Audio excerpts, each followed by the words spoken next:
Good morning. Good morning, everybody. Thank you for being here. Another episode of The Full-Time Investor. I am a full-time investor, Mandy Brenham. I want to thank my husband, Larry Brenham, who's behind the scenes being the producer today. And I certainly want to give a shout out to my guest today, Mr. Quentin D'Souza.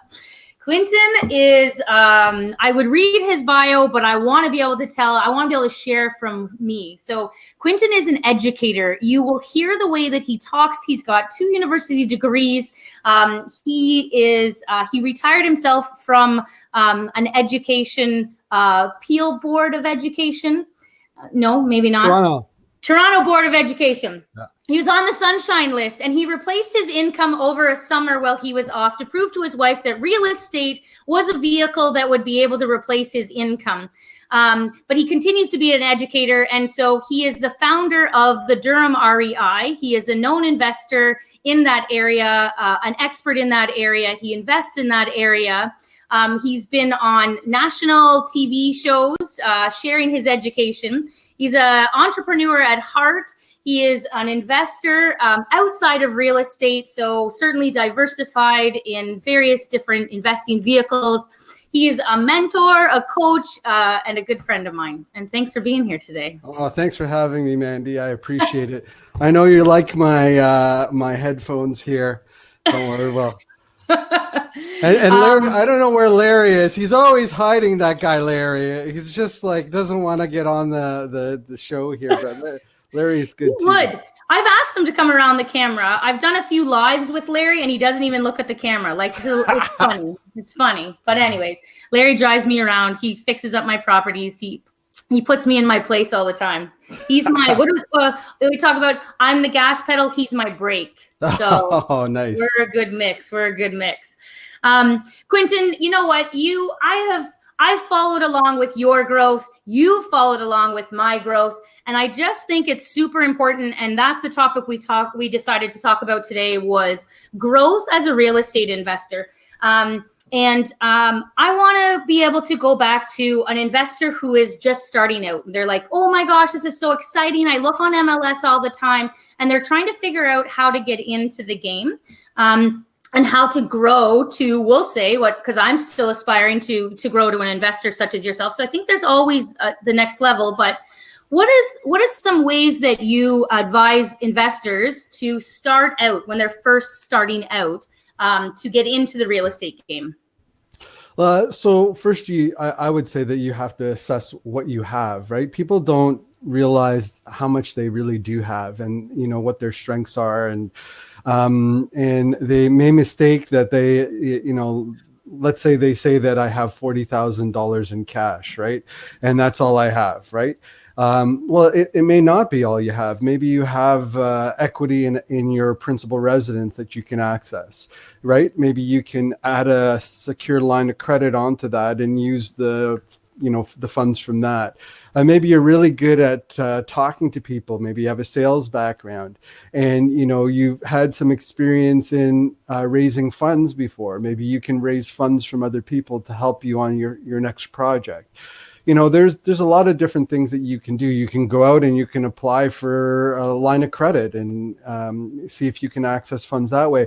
You're only limited by what you you're limited by yourself, and you limit yourself. The thing is that the more that you hang around with other people that are doing what you're doing, the more you become more creative and you think outside of the box, right?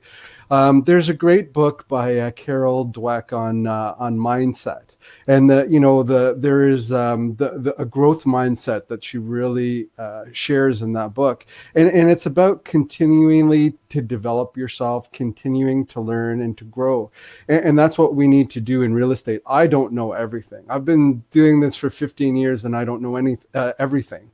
I believe that that there's a constant learning curve, and you're always doing things a little different, right? This year I closed on a 12-unit building. Yeah. I have a 9-unit building that I've got under due diligence now. I just finished building a modular home. I always set goals, quarterly goals, that take me outside my comfort zone. And it's not even like, and this is growth for everybody. Like, it doesn't just have to be real estate. At the beginning of January last year, I was 110 pounds heavier than I am now. I ran 2 10Ks, a half marathon in April, and I signed up for my quarterly challenge. This quarter is October 5th. I'm running the Prince Edward County full marathon. Oh my God. Yeah. So just, out there, and you constantly challenge yourself and you grow, right? You're out there growing. So it doesn't just have to be in real estate, right? But that's where we're focused here. It can be in a number of different life areas. So if you think of it, like, have you ever seen that Wheel of Life diagram? Yes. Yeah. So, for somebody who's just starting out, like the person who's just kind of like, just getting started, if they fill out that Wheel of Life where you have like the different pies, and, you have finances, you have business, you have, relationships, you have health, family, right? And so those are all the pieces of the pie, and then you label it between 1 and 10, right? And if you have 1, you're kind of close to the core, and if you're 10, you're doing super well. And about a few years ago, 2 years ago, I had reassessed, like I constantly reassess my 10-year goals. And I had looked back, and I did this circle of life activity, and my health goal was like at a 1 or 2. My business and my finances were 9, 10. But that really, made me think, if I don't have this, what's the use of having these other things, right? If I don't have the health. And then I went back to my 10-year goals, and I said, and in my 10-year goals, I said that I wanted to run a marathon. And this was back like 5 years ago, before that. Really? And so I'm like, oh man, I haven't been working on this goal, so let's start working on this goal, right? And that was in January 2018, right? And it's a process. It really is. So but you become a better person. You become a better husband. You become a better father. You become a better joint venture partner. You become a better negotiator, communicator, all these kind of things. And that's what the Wheel of Life continues to teach you, is that this isn't an isolated thing. Your business is not isolated from your finances, from your family, from your whatever. It's all these things congruently. I actually just had a chat with my mentorship call this morning, because one of my mentees was asking me, what's next? What's the next education that she does? And brilliance is that it had nothing to do with real estate, although it had everything to do with real estate. Yeah, it's really interesting how everything is connected, right? Like, doing the marathon, the half marathon, and training and losing the weight actually helped my business to grow, because I was able to have more energy to be out there with, talking to different joint venture partners, taking on more projects, getting more involved in different areas, right? Whereas I might have felt like I ran out of energy, for doing those other things. And so, like, it's really interesting how everything kind of is interconnected, and that particular activity is great for that. But one of the things I think somebody who's starting off, the big mistake that they make is they focus on one rather than both areas. And we were talking about this before. One of the things that I've really focused on is, there's the circle of there we go. Life. Thanks, Larry. See, hey, Larry. It'll be nice to see you. And thank you. Hey, man. So, when people are starting out, they usually focus on one or the other. So they focus on either appreciation or cash flow, right? Appreciation. So wealth over the long term as the market is going up, or cash flow, which is money in my bank account, put food on my table today, right? That's right. Yeah. And so they'll focus on strategies that do that. So they'll do flipping strategies, or they'll do a strategy like rent to own, or they'll do wholesaling, which is great. What you're doing is you're creating money now, and it all depends on how you use that money, right? You can definitely use the funds to go into buying long-term assets that you can hold for a while, or you can use that to leverage into something else. But the the challenge I find is that people end up, they don't talk to the people who are doing it. They talk to the people who, are kind of out there more. And you really need to talk to the experienced investors out there to say, hey, listen, what did you do? And then what do you think you could have done differently? And, and then that will help you to, I think, put you in the right direction, on the right path anyways. I think, I remember saying to yourself, to Andrew, to be able to say, like, if I want to have what you have, I need to do what you did. So what did you do? And you do a mix of flips and long-term buy and holds, or BRRRRs. There's a great book. What's this book's title? That's a good book for people. The Ultimate Wealth Strategy. So it's buy, fixing, refinancing, and holding your property, right?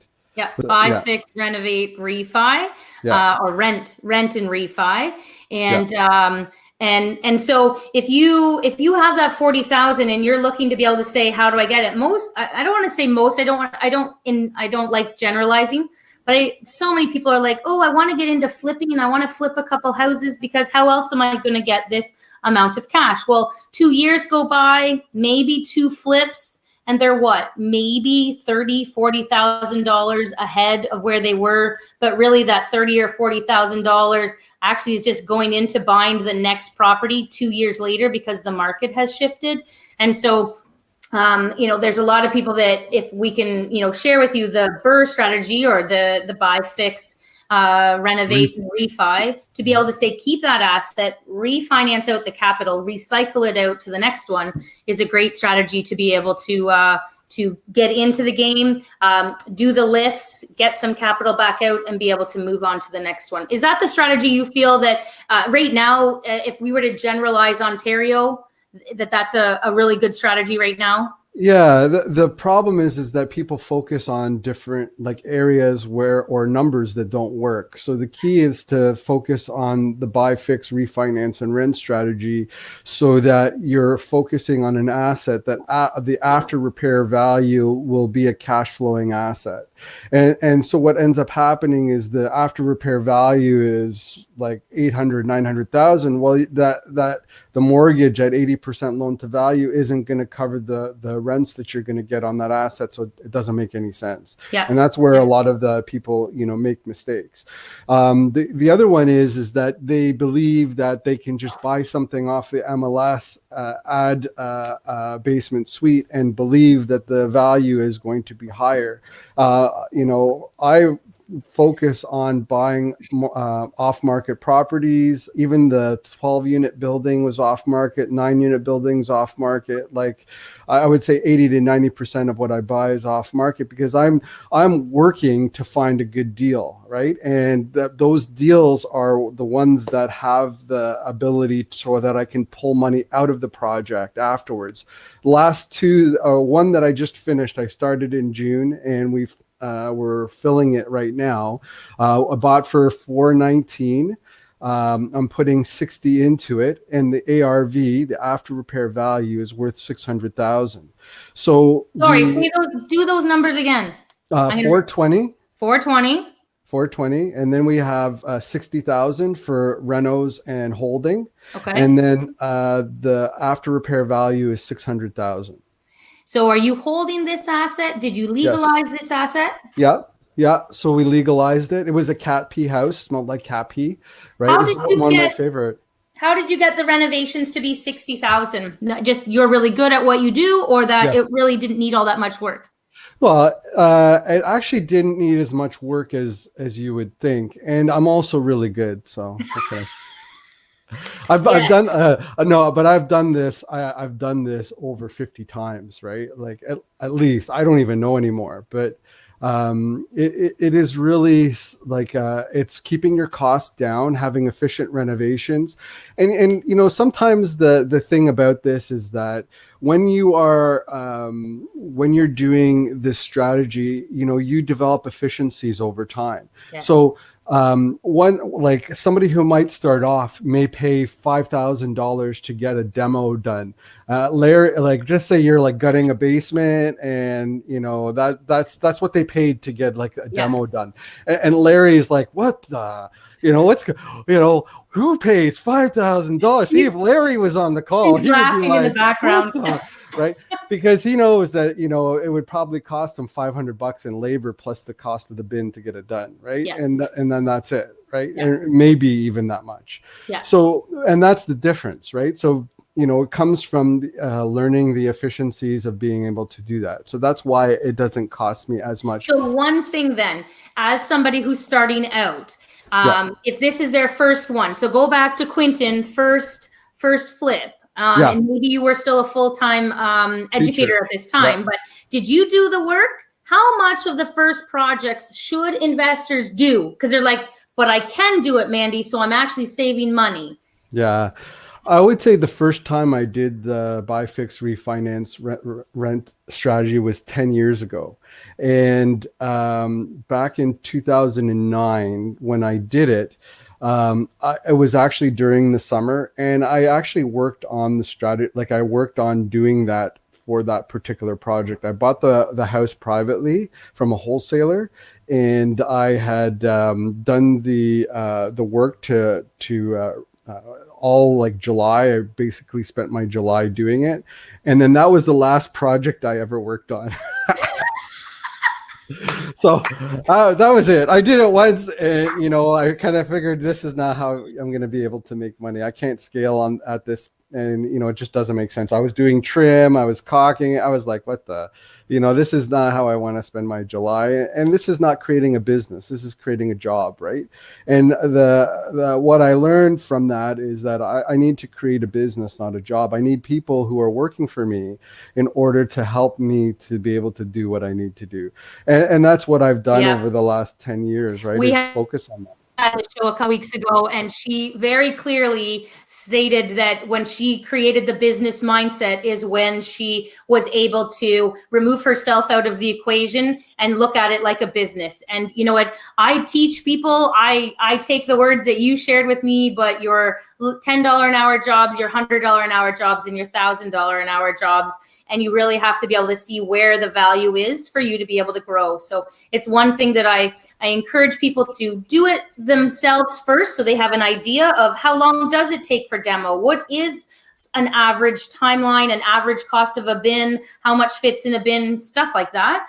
And then the next time they know when they're hiring that out, this is my expectation for outside people. So it's okay to do it the first time. Just don't get stuck there, because that's not the way to be able to grow. What do you believe is an appropriate size portfolio for somebody who wants to be able to have some diversification into a different investing group, but wants to feel that it's actually worth their while? That depends on the person, right? So like if you're earning $200,000 a year and you want to create a solid income source, it depends on the location of the property, the cash flow, a number of different things, right? But I would say that you'd probably want to see at least, between about $5,000 to $8,000 per month if you're earning something like $200,000 per year, cash right? flow.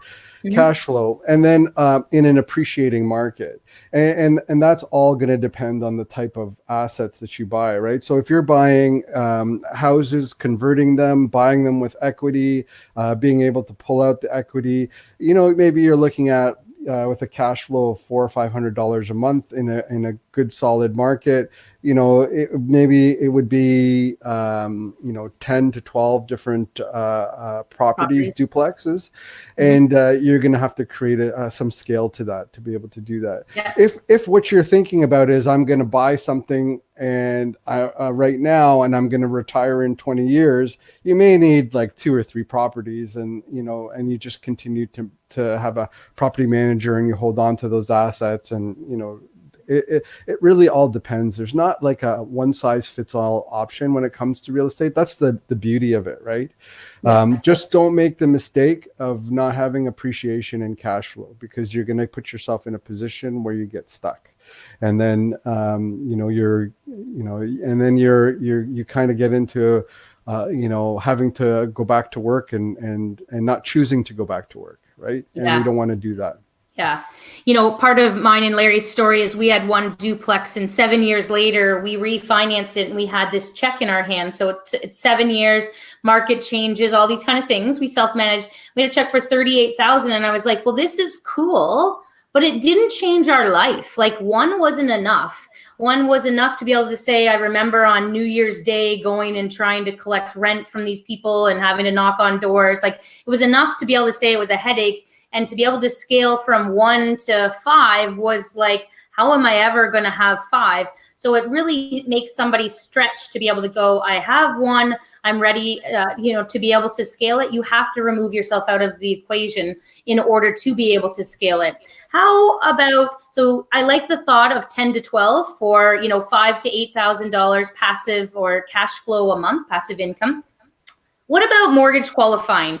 A lot of people these days are running into, or they're perceiving, I did a video the other day about, unless you've actually gotten something that says, no, you're not approved from the bank, stop telling me that you don't qualify, because I think people are just assuming, which makes an ass of you and me, to be able to say that they're not qualifying for a mortgage. But what about mortgages these days, and how could an investor continue to scale, knowing that within the limitations of, what are we right now, August 2019 financing rules?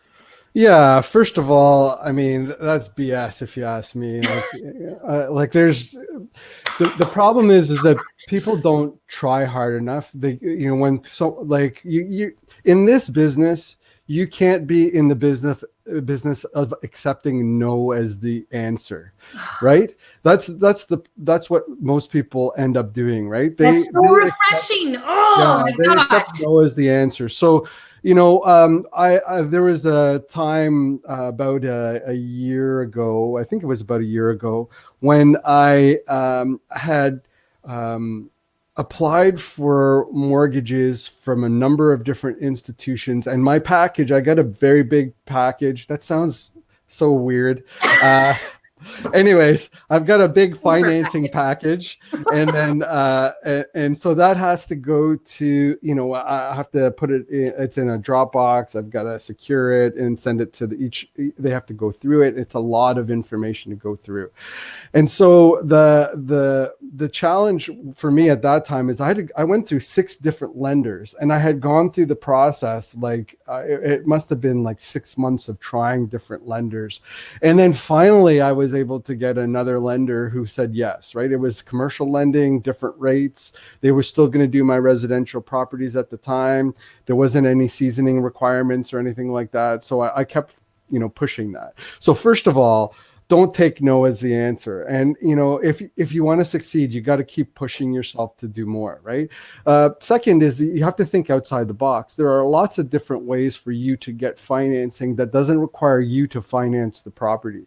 So Andrew Brennan is an awesome example of that. Seller financing, right? Taking the seller financing approach and going to multi-unit buildings and doing a 2-offer strategy, having one offer at a lower price and then the other offer at the market price with the financing, and knowing, the understanding that the seller has paid off their property and they may be looking for an income source afterwards. Third is looking at joint venture partnership. So taking on a co-venture or a joint venture and having that person help you by qualifying for the mortgage, coming together, making a deal out of that, right? Yeah. Getting it done that way. Fourth is, let's say you've done everything and you've put the deal together. You've used private financing to get into the deal. You've lifted the value of the property up so that it makes a lot of sense. And now what you're going to do is you're going to put a mortgage qualifier on that. And so that way you can take advantage of the value lift, put a mortgage qualifier on that, give them, whatever you negotiate between 10 and 25%, whatever it is, as an equity piece, because we don't want mortgage fraud here, right? We want to do it properly.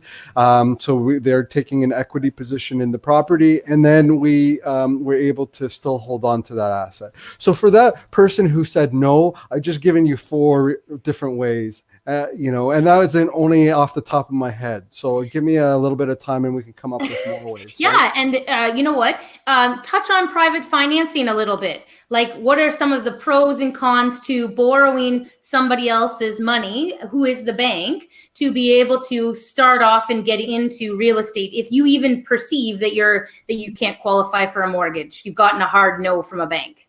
Yeah, so I use private financing all the time. And if anybody wants to lend, I'm happy to borrow. So I usually, depending on the positioning, between 6 and 8% is what I'm paying for first mortgages. And basically what I'll do is I have a very good reputation. So I go to the same people and I often say, hey, this is another property. This is what I bought it for. This is what it's worth today. Usually I'm already bought it with some sort of equity in it. And then I will I want to finance this. I'm going to put this amount of money into it, and it's going to be worth this much. So, and I find that that's a great way for me to get into a property and for them to earn a fixed rate of return, because what they want is income. I can give it to them in a mortgage. And, depending on how they structure it, they can put it in, if they have the funds in a self-directed RRSP or a self-directed TFSA, they can shelter the interest and not get taxed on it. So it becomes a better return for them. I'll give you an example. I've got a property closing tomorrow. It's a duplex conversion project. I'm buying it for $409. I know the investor who bought the property across the street from the house, okay, from the same house, and she purchased it for $460. Okay. So you can tell that there is about $50,000 in equity in this property. Yep. Okay. So for $409, I expect to be putting into it about $70,000, and I expect the after repair value conservatively to between $540 and $550. It's a semi-detached house. Okay. So that's rents will be probably $1,700 and $1,400. So good solid rents. It will cash flow. But going to the lender and giving them these numbers, right? I've done this 50 times. I can tell you that the numbers that I'm giving you are going to be conservative. Right. So you can expect that the value would be higher. So and that's what I'll do. And then they'll be like, okay, yeah, let's see. Let's, do one together, see how it goes. And then it's like, they're happy to get the return and I'm happy to borrow so that I can use it to be able to implement my strategy, whether that be like a flip strategy, whether that be a buy, fix, refinance and rent strategy with a mortgage qualifier component to it, whatever that is. Right. And I'll also do it with joint venture partners right from the get-go. If they have the ability to qualify and go through the process, they might want to start and do that. And so I'm not qualifying for the financing, right? So, and it's not rocket science. I'm not special. Like the thing is that I'm determined to do it.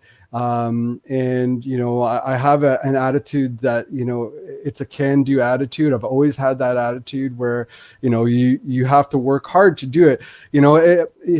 No matter how gifted you may be in whatever it is, numbers or sales, or no matter what it is, no matter how gifted you are, persistence will beat that talent every day of the week. If you're persistent, if you're at it, you get at it every day, you will beat that, whatever that giftedness is, 100% of the time.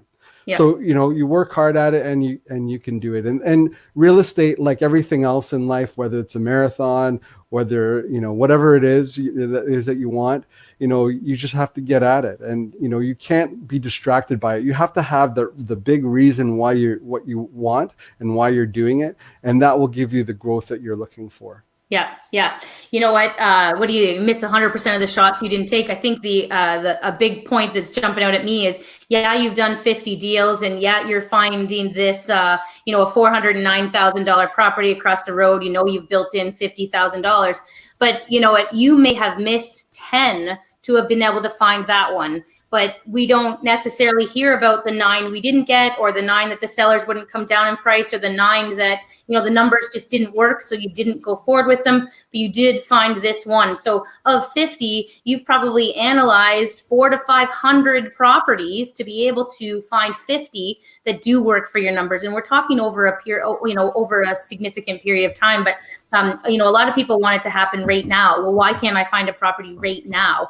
Well, get off your butt and do it. Deals are created, right? It's up here where a deal is found, not necessarily, you're looking at a piece of paper and you're like, yeah, it's a box with a roof on it, but it's what you can do with those 4 walls and the roof that makes the deal appear. Yeah. And not everybody has that vision. And that's, something that I certainly continue to take from you guys is what are you seeing that I'm not? I also really like, I talk about often, so I'm gonna put you out here. You talked to me about the cost of a pair of Levi's jeans one time. Yeah. Oh, you remember that? Yes, Why yes. That? Because there's a lot of people that would say, "Oh, Mandy, I'll take one of your deals, from 2016 when the prices were, 250,000." And I was like, "Yeah, those deals don't exist anymore." So how do you keep up with the change of value and still being able to know that it's still value? Yeah. So, and the way that we're talking, it relates to, how you've equated yourself to what prices are, because, and the how it goes is like when we were kids and we were buying a pair of jeans, I would pay $20 for a pair of Levi's, and that was an awesome pair of jeans. It would, it was like a great pair of jeans. Now, if my kids go and they go buy a pair of jeans and they're going to buy a nice pair of jeans, it's going to cost them like $80. Right. And I'm thinking, well, I spent $20 for those jeans. Right. But what we've done is we've fixed our brain to a specific type of price. And when we do that, we're not taking into account inflation. We're not looking at it objectively. So we need to look at it objectively, not what the price was 5 years ago or 10 years ago or 20 years ago, but what it is now. What's the ROI on that particular project now? And does it make sense for me to be able to go forward with that particular project now? No. Okay. Does it cash flow? Is it in an appreciating area? And is it in a place where I want to manage the property? Yep. Okay. Do I want to hold on to this property and be able to manage it? Not me personally, but if I'm to hire a property management company, or if I have staff that who are going to be involved in the management, that they're okay with renting the place out, or they're okay with being able to do the day-to-day management on it, right? So those are the things that you want to consider, not price. Price is such a BS type of thing, like it's price is what you pay, but value is what you get, right? And that's what you really want to look at. You want to look at value, not look at price. When I drive around town and I'm like, oh, I can't believe I didn't just go an extra $10,000, but I was being, like in today's numbers, I was like, that's crazy. I remember saying to Andrew, I was like, I think you're crazy to have paid that price. And the other day he was like, you still think I'm crazy because I paid that price? And I was like, no, I think you're genius because you paid that price when I wasn't willing to pay that price. So sometimes, and there was no speculation, just like you say, there was no speculation in, is this the right time now? Is this the right price now? Like he didn't speculate at all, but he just looks like a genius now because he paid that price then. Yeah, and I guess the thing is too, like there's this young gentleman, Philippe, who comes to Durham REI, and he's like 21, and he's got 4 properties, and he bought them when he was like between 18 and 21, and like the guy is like he's a smart gentleman, right? And you ask him, well, what would you have done differently, when I was 18 as opposed to now? And he's like, well, I would have bought more properties. Okay. Right. So Yeah. it's all relative. Don't worry. But the thing is too, right? We have to look at value and not price, because price will get you in trouble. Price will take you into markets that you don't want to be in, and that will be your a lot of investors' downfall is when they go to these markets that don't have good fundamentals, don't have job diversity, that the population is stagnant or leaving. Those are the investors who, when the recession happens, they're going to be, up the creek and, without a paddle type thing. So anyways, I get it. we're going over our time here. I know. And I have to thank you. You know what? You continue. I go to the Durham REI. I love the Durham REI. I encourage you to check out durhamrei.ca and come out to one of the meetings, because as much as you have wonderful speakers there at the meetings, I go to listen to you, because you gleam with market education. You want to know about fundamentals. Quentin talks about fundamentals, and I thank you for sharing your knowledge and your wisdom here with us today on the show. Awesome. Thanks. We're going to be talking about negative bond rates and some other neat stuff in the September meeting. So do you have the date? September 18th at Carruthers Creek Golf and Country Club in Ajax. We'll start at 7:00, and it's going to be good. Awesome. Well, thank you everybody for tuning in for another episode of The Full-Time Investor. I'm Mandy Brenham. This is my guest, Quentin D'Souza, and we will catch you on another episode. Thanks, everybody.